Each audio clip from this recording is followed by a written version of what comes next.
Clémence Jao, une élève boursière fraîchement débarquée de sa campagne profonde, s'était elle-même attribué le surnom de la ravissante ingénue.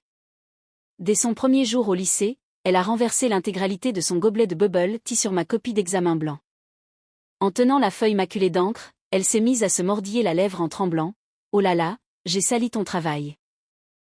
Je sais que pleurer ne sert à rien, mais je n'arrive pas à m'en empêcher, sniff. » La deuxième fois.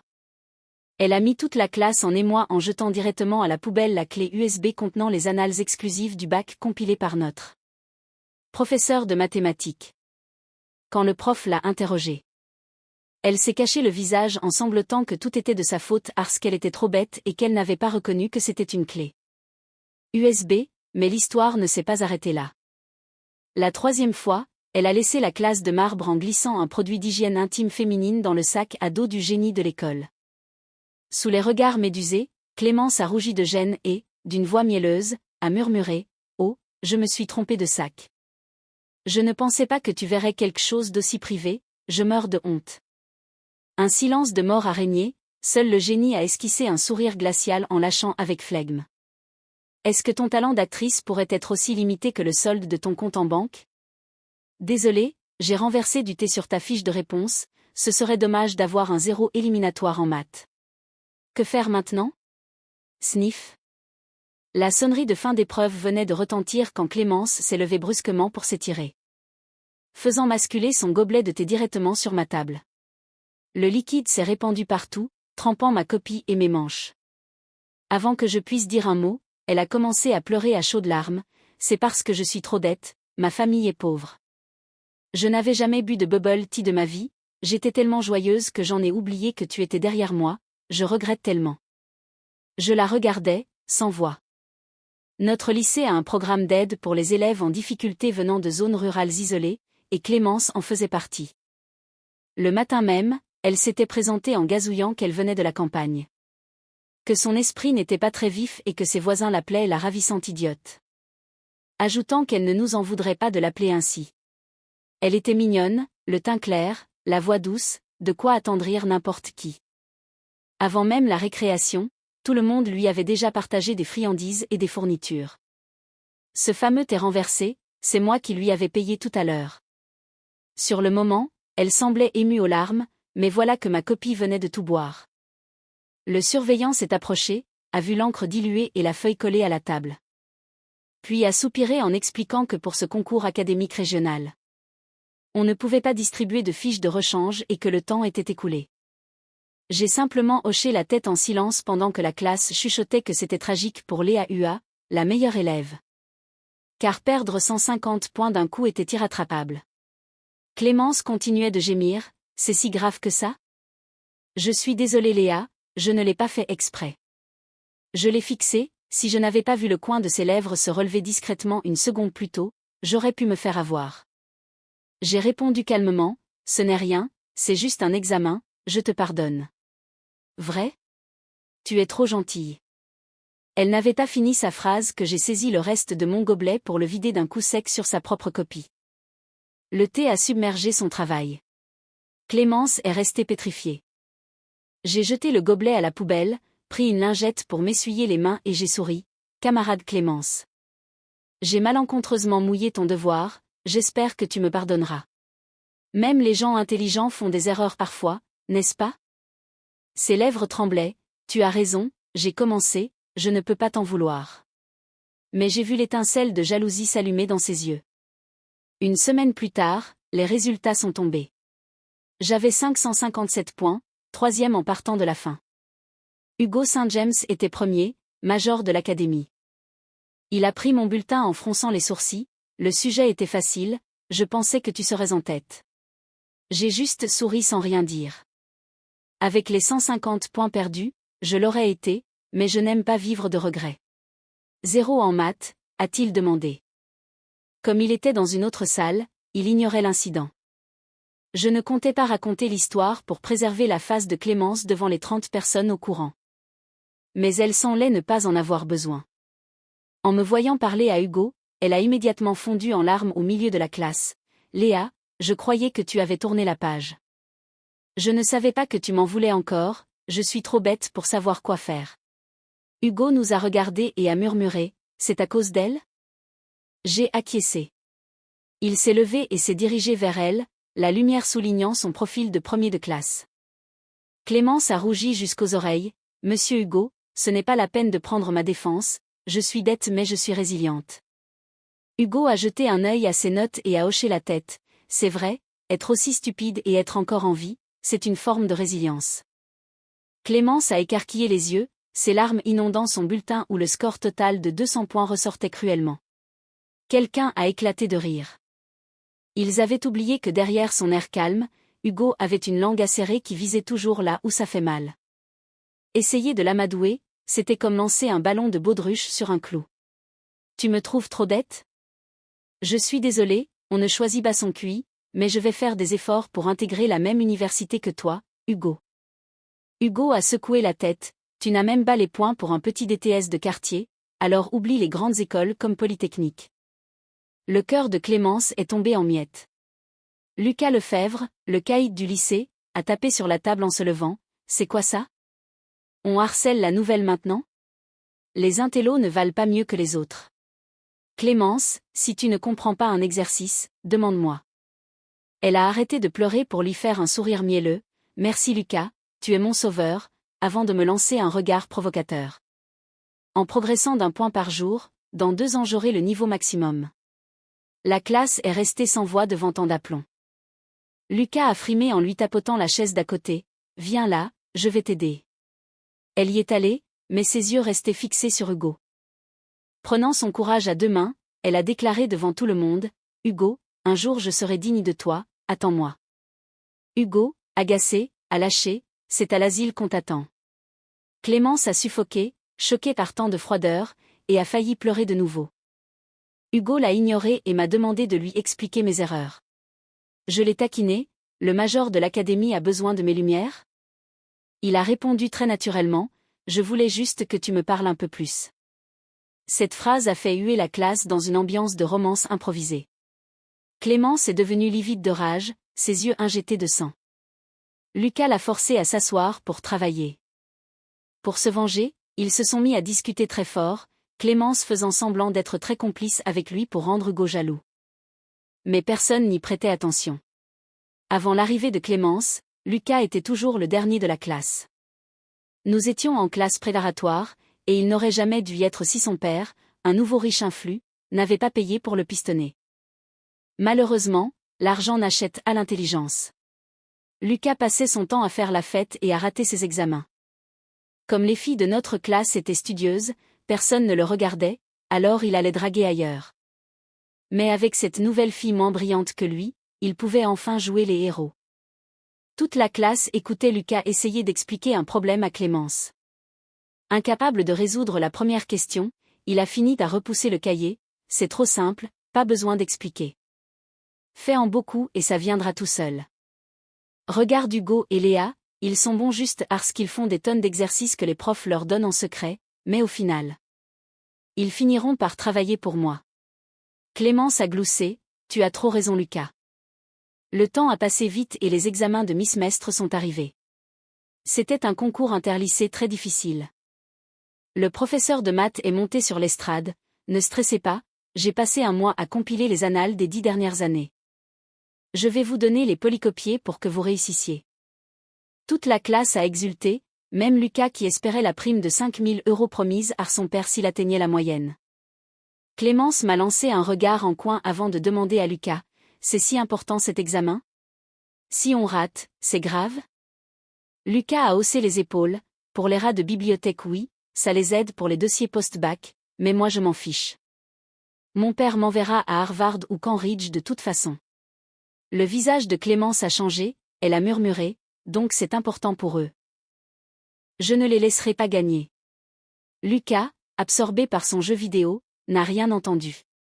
Il ignorait que Clémence souffrait d'une jalousie maladive. Chaque fois que je révisais, elle lançait des pics sur ma prétendue obsession pour le travail. Alors qu'elle-même harcelait le professeur de maths dans son bureau pour des cours particuliers gratuits. Malgré le temps qu'il lui accordait, ses résultats ne décollaient pas. Un jour, après une de ses visites, le professeur a découvert que sa clé USB contenant tout son travail de compilation avait disparu. À ce moment-là, seuls les délégués et Clémence étaient passés par le bureau. Le prof est entré en classe, furieux. « Clémence, rends-moi ce que tu as pris, je ne dirai rien. » Tout le travail pour la classe est dessus. La classe était sous le choc. Clémence a commencé à pleurer. Pourquoi m'accuser? Parce que je viens de la campagne? C'est ça mon destin? Le prof, lui-même issu d'un milieu modeste, était hors de lui de voir sa bienveillance ainsi trahie. Clémence a ajouté avec culot, « Vous ne devriez pas vous excuser ?» Lucas a renchéri, « Vieux débris, excuse-toi ou je porte plainte au rectorat. » J'ai alors dit mine de rien, pourquoi s'énerver? Il y a des caméras dans le bureau, vérifions-les. Clémence a blêmi, quelle caméra? On m'a dit qu'il n'y en avait pas. Elle s'était trahie toute seule. Devant ces dénégations persistantes, j'ai expliqué que si le bureau était privé, les couloirs étaient filmés. On a visionné les enregistrements, on la voyait sortir du bureau. Descendre au rez-de-chaussée et jeter un objet métallique dans le camion poubelle qui passait. Le prof a couru après le camion, mais trop tard. Clémence a hurlé, c'est parce que je suis bête, je croyais que c'était un déchet. Personne n'a cru à cette excuse bidon. Lucas, furieux d'avoir perdu sa prime de 5 000 € à cause d'elle, l'a envoyé balader, espèce de cruche, ne me parle plus. Bien que les preuves soient là. Le lycée ne l'a pas renvoyée à cause de son statut de boursière protégée par les quotas administratifs et de la faible valeur marchande de la clé. L'affaire en est restée là, mais elle était désormais seule contre tous. Une fois les résultats du concours interacadémique publiés, le bilan fut catastrophique pour presque tout le monde. Clémence Jao devint instantanément la personne la plus détestée de l'établissement, une véritable paria. Mais loin de se faire petite, elle devint plus agressive, profitant du fait que l'administration hésitait à l'exclure. Comme mes résultats restaient excellents malgré son sabotage, elle redoubla de malveillance à mon égard. Je retrouvais mon casier forcé, mes manuels maculés d'encre rouge avec des insultes griffonnées. Ou mes fiches de révision qui disparaissaient mystérieusement, m'obligeant à tout recommencer. Pas besoin d'être un génie pour savoir qui était derrière tout ça. Un jour, je me suis retournée brusquement pour la fixer. Elle a sursauté, cachant son visage derrière son livre de français avant de se raviser et de me lancer, provocatrice. « Pourquoi tu me regardes comme ça, Léa? T'es jalouse parce que je suis plus jolie que toi ?» J'ai répondu avec un sourire glacial, « C'est vrai, avec un ego aussi démesuré que le tien, tu prends toute la place dans la salle. C'est dur de te rater. » Ma voix a porté dans toute la classe. Clémence a bouilli de rage, le regard venimeux. La bonne nouvelle, c'est qu'elle a compris que je n'étais pas une proie facile. La mauvaise, c'est qu'elle a jeté son dévolu sur Hugo Saint-James. Chaque année, notre lycée organise un voyage d'études, une sorte de séminaire de cohésion de 5 jours. Tout le monde était surexcité, préparant valises et snacks. Pour l'organisation, nous devions former des groupes de 4. Évidemment, personne ne voulait de Clémence. Elle est allée harceler Hugo. « Hugo, je peux venir dans ton groupe? Je suis très bricoleuse et je peux aider pour tout. » Hugo l'a ignorée comme si elle était invisible. Elle a fini par aller pleurer chez le professeur principal, qui a forcé Hugo à l'accepter, par solidarité. Clémence jubilait, pensant qu'elle allait enfin avoir Hugo pour elle seule. Mais en montant dans le bus, son visage s'est décomposé en me voyant. « Qu'est-ce que tu fais là? » J'ai retiré mes écouteurs. « C'est toi qui as supplié pour intégrer notre groupe, non? Je pensais que tu avais besoin qu'on te tienne la main, petite sœur. » Toute la classe a éclaté de rire. Clémence, rouge de honte, s'est effondrée sur le siège à côté du mien en marmonnant des injures. Le séjour fut un calvaire à cause de son attitude de victime professionnelle. Quand je commandais un café en terrasse, elle s'exclamait « Waouh, quelle vie de luxe! Un café à 5 €? C'est ce que je dépense pour manger en 2 jours. » Quand je suggérais la visite d'un musée d'art contemporain, elle gémissait « Je t'envie tellement, toi qui as de la culture. Moi, je viens d'un trou paumé où le seul musée c'est la grange du voisin. Je ne serai jamais à ton niveau. » Elle essayait de me faire passer pour une bourgeoise superficielle tout en jouant la petite fleur fragile et économe. Avant que je ne puisse répliquer, Hugo a payé mon café, m'a pris par le bras et a hélé un taxi. « Viens, on va au musée. » Clémence a essayé de nous suivre en courant avec ses baskets usées. « Attendez-moi. » Hugo a baissé la vitre. Puisque tu es si économe, fais donc le trajet à pied. Ou trouve un banc public, c'est gratuit. Le taxi a démarré, la laissant plantée là. Pendant 5 jours, elle n'a jamais pu approcher Hugo seule. Le dernier jour, n'y tenant plus, elle a tenté le tout pour le tout, glisser ses sous-vêtements dans le sac d'Hugo. Nous étions sur le point de quitter le centre d'hébergement. Mon téléphone était déchargé, j'ai demandé sa batterie externe à Hugo. Il a posé son sac pour chercher dedans. Clémence a bondi, attends. Tu ne peux pas fouiller là-dedans maintenant. Elle m'a lancé un regard noir. Léa, tu n'as pas honte de toujours demander des trucs aux garçons? Elle s'agrippait au sac comme si sa vie en dépendait. Profitant d'un moment d'inattention, je lui ai arraché le sac des mains. Elle a poussé un cri strident. J'ai regardé Hugo, je peux? Il a hoché la tête. J'ai ouvert la fermeture éclair et vidé le contenu, cahier, écouteurs, et 2 morceaux de dentelle rose. J'ai soulevé l'ensemble avec le bout de mon stylo avant de le rejeter avec dégoût. C'était un ensemble de lingerie. Clémence s'est précipitée pour les cacher contre elle, le visage écarlate. Oh, je me demandais où étaient passées mes affaires. J'ai dû me tromper de sac en rangeant. Oh Hugo, je suis trop bête, maintenant tu as vu mon intimité, je suis tellement gênée. Mais Hugo la regardait comme un déchet. Est-ce que ton talent d'actrice pourrait être aussi limité que ta dignité? La réplique a fait mouche. Elle a commencé à pleurer. Hugo, comment peux-tu être si cruel? Hugo était livide, ne m'appelle plus jamais par mon prénom. Ta présence est une insulte à l'intelligence humaine. Je n'avais jamais vu Hugo aussi en colère en 10 ans d'amitié. J'ai pris sa main, on va voir le prof. Il a hoché la tête, mais quand j'ai voulu ramasser son sac, il m'a retenu. Laisse-le, c'est devenu sale. Clémence est restée prostrée au sol. Alors que nous partions, elle a hurlé. Hugo, tu ne peux pas partir. Je suis enceinte de toi. Tu ne peux pas m'abandonner. Le scandale fut total. Le professeur principal est arrivé en courant. Hugo était au bord de l'explosion. Pour prouver son innocence, il a démonté chaque mensonge. Clémence, acculée, a joué sa dernière carte devant le prof. Je suis trop naïve, il a profité de ma détresse et de ma beauté. Je ne voulais rien dire, mais ça fait 2 mois que je n'ai plus mes règles, j'ai peur. Le prof, qui connaissait déjà l'histoire de la clé USB, restait sceptique. Clémence, un retard de règles ne prouve rien. C'est alors qu'elle a sorti un test de grossesse de sa poche, affichant 2 barres bien nettes. Regardez. Je ne mens pas. J'ai applaudi ironiquement. Tu ne savais pas ce qu'était une clé USB, mais tu es experte en test de grossesse? Impressionnant. Elle a hurlé. Le bébé est à lui, il doit assumer. Il doit payer mon loyer, m'épouser et ne plus jamais revoir Léa. J'ai sorti mon téléphone, j'ai tout enregistré. C'est une preuve de diffamation. Réfléchis bien avant que la police n'arrive. Elle a ricané. La police ne fait rien aux femmes enceintes. Vous allez devoir assumer la honte pendant des mois. Elle pensait qu'on ne pouvait pas faire de test ADN avant la naissance. Je l'ai regardée avec pitié. Tu n'as jamais entendu parler de l'amniosynthèse ou des tests ADN prénataux non invasifs? Elle a bafouillé. C'est quoi ces mots de bourgeoise? La police a fini par intervenir. Comme elle était boursière d'État, l'affaire est remontée jusqu'au rectorat. Les enquêteurs ont vérifié les registres des hôtels bon marché des environs. Un nom est apparu, celui de Lucas Lefebvre. Tout s'est éclairé. Lucas ne l'aidait pas à bonté d'âme, mais pour obtenir ses faveurs en échange de quelques bijoux fantaisie à 10 balles. Lucas, une fois lassé et voyant que Clémence était devenue l'ennemi public du lycée, l'avait jetée. En découvrant sa grossesse durant le voyage, elle avait décidé de faire porter le chapeau à Hugo, le bon parti.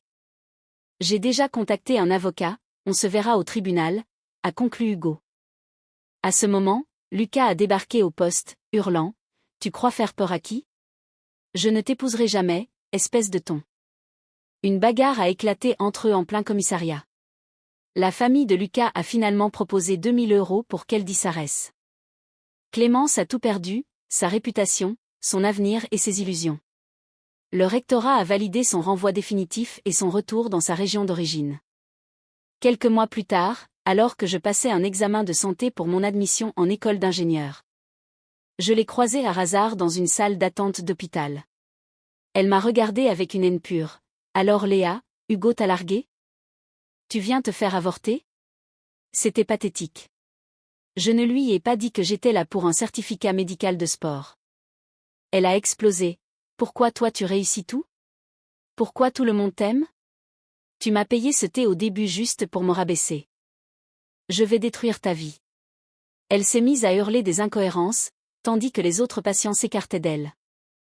La pauvreté n'est pas une question d'origine, mais de mentalité, et elle ne le comprendrait jamais. Hugo est arrivé avec mes résultats. On y va? En voyant Clémence, son visage s'est durci. Elle a recommencé à crier, et nous sommes partis sans un mot. Le temps a passé. Le soir du bal de promo, après les examens, quelqu'un a donné des nouvelles de Lucas et Clémence. Lucas avait eu un grave accident de moto en fuyant un contrôle de police. Il en était ressorti paraplégique. Sa famille, désespérée d'avoir un héritier, était retournée chercher Clémence dans sa campagne. Ses parents avaient exigé une dot énorme pour la vendre à la famille Lefebvre. Mais une fois installés chez eux, ils ont découvert qu'elle n'était plus enceinte ou que l'enfant n'était plus là. Elle a été chassée, mais elle campe désormais devant leur villa, utilisant des réseaux sociaux pour harceler la famille et réclamer de l'argent. Une fin misérable pour des gens toxiques.